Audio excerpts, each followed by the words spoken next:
UP DElEd VTC admission 2024 के बारे में आज की इस वीडियो में हम यहाँ पर विस्तार से चर्चा करने वाले हैं। क्या फॉर्म भरने की डेट आगे बढ़ सकती है? इसके साथ ही इस बार भी आपकी लगभग 1 लाख से जो ज्यादा सीटें हैं वो खाली रहेंगी यूपी के अंदर डीएलएड में। ठीक है, इसके साथ ही फॉर्म रिजेक्ट कब कब हो सकता है बात करेंगे विस्तार से। इसके साथ ही आपकी जो फीस है वो केवल 27,500 रुपए 1 साल की फीस रखी गई है।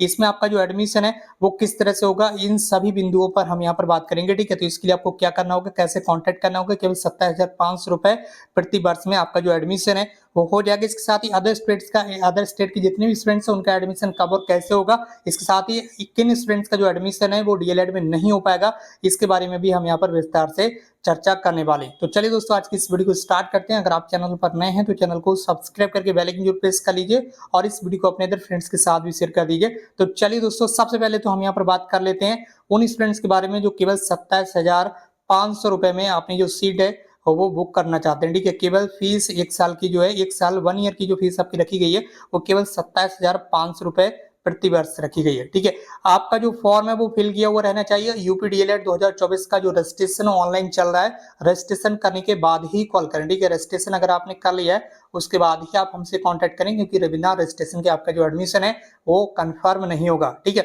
1 साल की आपकी जो फीस है वो केवल 27,500 रुपए रखी गई है।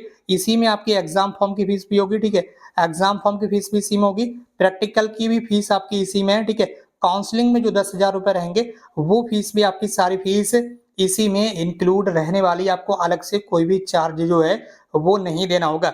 लेकिन एक चीज यहाँ पर आपको समझना होगी, आपको पता होगा जब आप डीएलएड करते हैं तो उसमें इंटर्नशिप होती है। ठीक है, क्या होती है आपकी इंटर्नशिप होती है। अगर आप हर सेमेस्टर की इंटर्नशिप यहाँ पर नहीं करेंगे, ठीक है, 4 सेमेस्टर होते हैं टोटल, कितने सेमेस्टर होंगे, 4 सेमेस्टर में आपकी 30 दिन की इंटर्नशिप होगी, जो कि प्राइमरी स्कूल में होती है। किसमें? प्राइमरी स्कूल में। अगर आप प्राइमरी स्कूल में इंटर्नशिप करने नहीं जाएंगे तो आपको प्राइमरी स्कूल से खुद से कांटेक्ट करना होगा, उसकी फीस आपको देना होगी अलग, ये चीज आपको ध्यान रखना। ठीक है, जो इंटर्नशिप की फीस है वो इसमें इंक्लूड नहीं है, ये चीज आपको अच्छे से समझ लेना। ठीक है, आपको केवल एग्जाम देने के लिए आना होगा, प्रैक्टिकल देने के लिए आना होगा, क्लास अटेंड नहीं करना है। ठीक है, क्लास अटेंड नहीं करना आपको, ये आपको ध्यान रखना है। आप इसके साथ ही फीस जो है वो आप किस्तों में जमा कर सकते हैं, कोई प्रॉब्लम नहीं होने वाली है। इंटर्नशिप में आपकी विशेष सुविधा मिल जाएगी कि अगर आप इंटर्नशिप नहीं करना चाहते हैं तो उसका जो चार्ज है वो प्राइमरी स्कूल में आप दे सकते हैं। ठीक है, लगभग 2,000 के समथिंग एक सेमेस्टर की फीस वो लेते हैं, उससे भी आपको छुटकारा मिल जाएगा। अधिक जानकारी के लिए आप इस नंबर पर कॉन्टेक्ट कर सकते हैं, जो नंबर यहाँ पर आपके सामने लिखा हुआ है। इसके साथ ही एक चीज और यहाँ पर आपको बता दें, कई सारे स्टूडेंट्स क्या करते हैं, जो कांटेक्ट करते हैं नंबर पर, ठीक है, नंबर जो दिया हुआ है इस पर कांटेक्ट करते हैं रात के 11 बजे, ठीक है, रात के 10 बजे, रात के 9 बजे। तो रात में, इतनी रात में आप कॉल ना करें। आपको पता होना चाहिए आप समझदार स्टूडेंट्स हैं, पढ़े लिखे स्टूडेंट्स हैं। जो यहाँ पर ऑफिस का समय रहता है सुबह 10 से शाम 4 बजे तक, ठीक है, केवल ऑफिस टाइम में ही आप कांटेक्ट करें। ठीक है, केवल ऑफिस टाइम में ही आप कांटेक्ट करें, ये चीज आपको बताई जा रही है। कई सारे स्टूडेंट्स रात के 11 बजे कॉल लगा देते हैं, कई सारे स्टूडेंट्स सुबह सुबह 6 बजे कॉल लगा देते हैं, 7 बजे कॉल लगा देते हैं। तो जो टाइम यहाँ पर आपको दिया हुआ है सुबह 10 से शाम 4 बजे तक, केवल उसी समय में संपर्क करें, अन्यथा आपकी कॉल रिसीव ना होने पर आप परेशान होंगे, ये चीज आपको ध्यान रखना है। ठीक है, अभी जो यहाँ पर मैंने आपको बताया केवल 50 सीटें उपलब्ध हैं, और जैसी सीटें फुल हो जाएंगी उसके बाद ये जो फीस है, इस फीस में आपका एडमिशन नहीं होगा, ये आपको ध्यान रखना है। इसलिए जितना जल्दी हो सके आप अपनी जो सीट है वो कंफर्म करा सकते हैं। जिन स्टूडेंट्स ने रजिस्ट्रेशन कर लिया ऑनलाइन, केवल वही स्टूडेंट्स कांटेक्ट करें, विदाउट रजिस्ट्रेशन किए हुए आपका एडमिशन कंफर्म नहीं होगा। नंबर आपके सामने लिखा हुआ है, अधिक जानकारी के लिए आप इस नंबर पर कांटेक्ट कर सकते हैं। बाकी सारी चीजें मैंने इसमें आपको बता दी। फीस आपकी केवल 27,500 रुपए 1 साल की रखी गई है।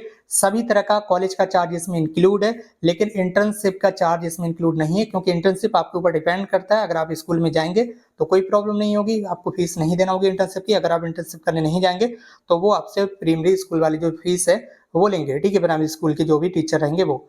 इसके बाद यहाँ पर बात करेंगे फॉर्म भरने की डेट के बारे में। तो फॉर्म भरने की डेट मैंने आपको पहले भी बताई थी, 9 अक्टूबर लास्ट डेट रखी गई है। उम्मीद है कि इस डेट को आगे बढ़ाया जाएगा, क्योंकि फॉर्म भरने वाले स्टूडेंट्स की जो संख्या है वो बहुत ही ज्यादा कम रह गई है। ठीक है, बहुत ही ज्यादा कम रह गई है। अगर इतने ही कम फॉर्मों पर आपकी काउंसलिंग कराई जाएगी तो आधे से ज्यादा, कितनी, आधे से ज्यादा सीटें जो है वो खाली रह जाएंगी, ये आपको पता होना चाहिए। तो पीएनपी का पूरा यहाँ पर कोशिश कर रही है कि फॉर्म भरने की जो डेट है वो आगे बढ़ाई जाएगी, भले से 2-4 दिन या 5 दिन डेट आगे बढ़ाई जाए, लेकिन कम से कम 1 वीक तक की जो डेट है वो आगे बढ़ाई जा सकती है। ठीक है, लेकिन अभी जो शेड्यूल जारी किया गया उत्तर प्रदेश शासन की तरफ से, उसके अकॉर्डिंग आपकी लास्ट डेट 9 है, तो 9 तारीख का आप वेट बिल्कुल ना करें। हो सकता है आप 9 तारीख में अपना फॉर्म फिल करें। फीस पेमेंट आपने की 9 तारीख में, फीस अगर फेल हो गई या फीस आपकी प्रोसेसिंग में चली गई या फीस आपने पे की सक्सेसफुल हो गई, आपके फॉर्म में फीस शो नहीं हुई, तो उसमें कम से कम 24 से 48 घंटे का समय लगता है। अगर आप 9 तारीख में फीस पेमेंट करेंगे यानी कि फॉर्म फिल करेंगे, तो फिर आपका जो फॉर्म है वो अधूरा रह सकता है। इसलिए 9 तारीख में आप बिल्कुल भी फॉर्म फिल ना करें, ठीक है।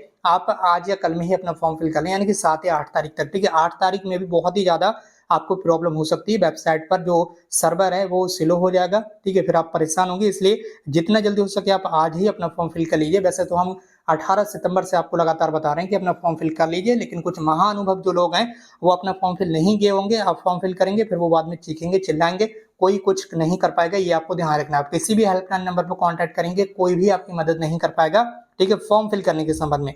इसलिए फॉर्म फिल आपको पहले से ही करना चाहिए था, हमने आपको पहले भी बताया था। अब जो भी असुविधा होगी उसके लिए आप खुद जिम्मेदार होंगे। इस बार आपकी 1 लाख से ज्यादा सीटें खाली रह सकती हैं, ठीक है, और डेट बढ़ने के बाद भी सीटें खाली रहेंगी, ये 100% सत्य है, ठीक है। कितनी भी डेट बढ़ा ली जाए लेकिन यूपी के अंदर डीएलएड में सीटें खाली रहेंगी, ये आपको ध्यान रखना ही होगा। फॉर्म रिजेक्ट आपका हो सकता है अगर आप गलत तरीके से फॉर्म फिल करेंगे, ठीक है। अगर आप कोई भी मिस्टेक करते हैं फॉर्म के अंदर तो आपका जो फॉर्म है वो रिजेक्ट हो सकता है, ये आपको ध्यान रखना है। आप जो मार्क्स फिल कर रहे हैं, ठीक है, टोटल मार्क्स जो फिल कर रहे हैं वो अपनी यूनिवर्सिटी से पूछ कर लिखें, ठीक है। जिस कॉलेज या यूनिवर्सिटी से आपने ग्रेजुएशन कंप्लीट किया है वो आप उस यूनिवर्सिटी या कॉलेज से पूछ कर लिखें, अगर आपकी मार्कशीट में मार्क्स लिखे हुए नहीं है तब, ठीक है। तो कॉलेज यूनिवर्सिटी से फॉर्मूला पूछ लें, उसके बाद ही आप लिखें। खुद से आप काबिल बनने की कोशिश ना करें। सीजीपीए या एसजीपीए जो भी प्रणाली आपकी मार्कशीट में दी हुई है उससे आप अपने कॉलेज से फॉर्मूला पूछ लें, उसके बाद ही टोटल मार्क्स लिखें, ठीक है। और उसके जो ऑब्टेन मार्क्स हैं वो लिखें। परसेंटेज आपको लिखना नहीं होती है, परसेंटेज ऑटोमेटिकली फॉर्म में आ जाती है। खुद से अगर आप काबिल बनेंगे तो खुद की ही जिम्मेदारी होगी, ये आपको ध्यान रखना है, ठीक है। कॉलेज वाले या यूनिवर्सिटी वाले जो भी फॉर्मूला दें उस फॉर्मूले पर आपको मोहर लगवा कर लाना होगा कॉलेज में डॉक्यूमेंट वेरिफिकेशन के समय, ठीक है।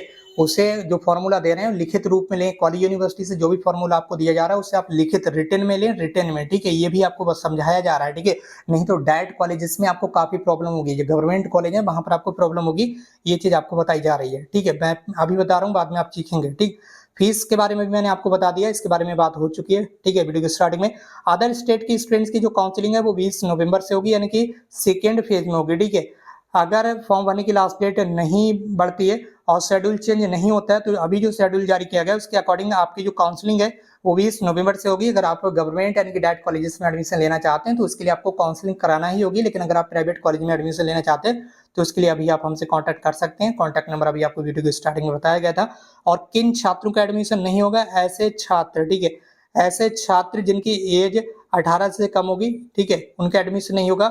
और अनरिजर्व कैटेगरी यानी कि जनरल कैटेगरी में जिन स्टूडेंट्स की एज 35 ईयर से ज्यादा होगी उनका भी फॉर्म फिल नहीं होगा, ठीक है। इसके अलावा जितनी भी अदर स्टेट की स्टूडेंट्स होंगे, अदर स्टेट के जितने भी स्टूडेंट्स होंगे, चाहे किसी भी कैटेगरी से बिलोंग करते हो, अगर आपकी एज 35 ईयर से ज्यादा होगी तब भी आपका फॉर्म फिल नहीं होगा। इसके बाद एक और कंडीशन की बात करेंगे यहाँ पर। अगली कंडीशन क्या है कि अगर आपका रजिस्ट्रेशन फॉर्म फिल किया हुआ नहीं रहेगा, जो रजिस्ट्रेशन फॉर्म इस समय फिल किए जा रहे हैं 2024 में डीएलएड एडमिशन के लिए, अगर ये फिल किया हुआ नहीं रहेगा तब भी आपका एडमिशन नहीं होगा, ठीक है। इसके साथ कुछ कंडीशन ये भी हैं कि अगर आपका फाइनल ईयर का या फाइनल सेमेस्टर का, जो अंतिम सेमेस्टर होता है ग्रेजुएशन का या फाइनल ईयर होता है, ठीक है, उसका अगर रिजल्ट अभी तक नहीं आया है तब भी आपका जो एडमिशन है वो नहीं हो पाएगा, ये आपको ध्यान रखना है। रिजल्ट आपका घोषित होना चाहिए जिस दिन आप फॉर्म फिल कर रहे हैं, ऑनलाइन रजिस्ट्रेशन कर रहे हैं, उस दिन तक आपका ऑनलाइन रजिस्ट्रेशन करते समय तक आपका जो अंतिम सेमेस्टर या अंतिम ईयर का अंडर ग्रेजुएट कोर्स का रिजल्ट होता है वो कम से कम ऑनलाइन यूनिवर्सिटी की वेबसाइट पर डिक्लेयर रहना चाहिए, यानी कि घोषित रहना चाहिए, तभी आप फॉर्म फिल करें, अन्यथा आप एडमिशन के लिए एलिजिबल नहीं हो पाएंगे, ठीक है। तो ये सारी जो चीजें थी वो मैंने आपको बताई। अगर कुछ भी आपको समझ में नहीं आया तो वीडियो के नीचे कमेंट करके जरूर बताएं। इसके साथ ही व्हाट्सएप ग्रुप की लिंक इस वीडियो के कमेंट बॉक्स में दी गई, वहां से आप हमसे जुड़ सकते हो। इस वीडियो को शेयर जरूर कर दीजिए अपने फ्रेंड्स के साथ। डेट जैसे ही बढ़ेगी आपको वीडियो के माध्यम से इसी चैनल पर जानकारी दी जाएगी। आज की इस वीडियो में बस इतना ही, मिलते हुए एक नई वीडियो में एक नई इन्फॉर्मेशन के साथ। Thank you so much for